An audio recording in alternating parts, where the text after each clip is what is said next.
பிள்ளையார் பிடிக்க போய் குரங்கு வந்துச்சு அப்படின்னு சொல்லி கேள்விப்பட்டிருப்பீங்க. அந்த கதை தான் எனக்கு இன்னைக்கு நடந்துச்சு. தட்டை செய்யலாம் அப்படின்னு மாவெல்லாம் ரெடி பண்ணேன். ஆனால் தட்டை செய்கிற அளவுக்கு எனக்கு பொறுமை இல்ல. அதனால நான் எல்லாத்தையும் முறுக்கா மாற்றிட்டேன். கொஞ்சமா மட்டும் தட்டை செஞ்சுக்கிட்டேன். ஸோ 2த்துக்குமே ஒரே மாவு தான் நான் யூஸ் பண்ணேன். 2மே ரொம்ப டேஸ்ட் வந்து நல்லா இருந்துச்சு. ஸோ எப்படி செஞ்சேன் அப்படின்றத வீடியோ பார்த்து தெரிஞ்சுக்கோங்க. இட்லி அரிசி வந்து நான் 4 டம்ளர் ஊற வச்சுக்கிட்டேன். 4 டம்ளர் இட்லி அரிசிக்கு 2 டம்ளர் பொட்டுக்கடலை மாவு தேவைப்படும். ஏன்னா, இத நம்ம அரைச்சதுக்கப்புறம் தண்ணியா தானே இருக்கும். கிரைண்டரில ரொம்ப திக்கா அரைக்க முடியாது.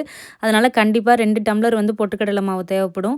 ஸோ இது எல்லாத்தையும் சேர்த்து நல்லா மிக்ஸ் பண்ண வேண்டியதுதான் நம்ம முறுக்கு மாவு பதத்துக்கு. இது கூட உப்பு, மிளகாத்தூள், உங்களோட டேஸ்ட்டுக்கு ஏற்ற மாதிரி நீங்கள் பூண்டு இடித்து போட்டுக்கலாம், கருவேப்பிலை, மிளகு இது எல்லாமே போட்டுக்கலாம். நீங்கள் தட்டைக்கு என்னெல்லாம் போடுவீங்களோ அதெல்லாம் சேர்த்துக்கோங்க. நான் எள்ளு மட்டும் போட மாட்டேன். ஏன்னா எள்ளு போட்டேன்னா எனக்கு வந்து வெடிக்குது. முறுக்கில் எள்ளு போட்டாலுமே முறுக்கு வெடிக்குது. ஸோ எண்ணெய்லாம் தெறிக்குதுன்னு சொல்லிட்டு நான் எள்ளு சேர்க்கறதில்ல.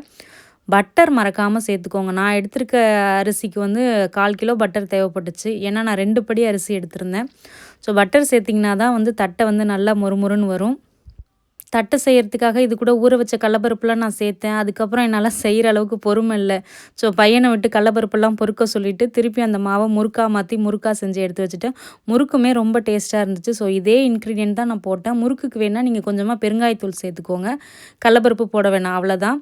முறுக்கு, தட்டை 2த்துக்குமே ஒரே மாவு, ஒரே மாவில் சூப்பர் டேஸ்டியாக ஒரு ஒரே மாவில் இன்றைக்கி 2 டேஸ்டியான ஸ்நாக்ஸ் செஞ்சுட்டேன். ரொம்ப ஹாப்பி ஆகிட்டேன். இது கூட நான் சீடையும் ட்ரை பண்ணேன். சீடை வந்து பொட்டுக்கடலை மாவு நம்ம அதிகமாக சேர்த்ததுனால அந்த அளவுக்கு டேஸ்ட்டாக இல்லை. அதுக்கு உளுந்து மாவு தான் சேர்க்கணும். ஸோ சீடை ட்ரை பண்ண வேணாம். தட்டையும் முறுக்கும் ஒரே மாவில் நம்ம செஞ்சுக்கலாம். வீடியோ பிடிச்சிருந்துச்சுன்னா லைக் பண்ணுங்கள். என்னோடய சேனலை ஃபாலோ பண்ணிக்க மறக்காதீங்க. தேங்க்ஸ் ஃபார் வாட்சிங்.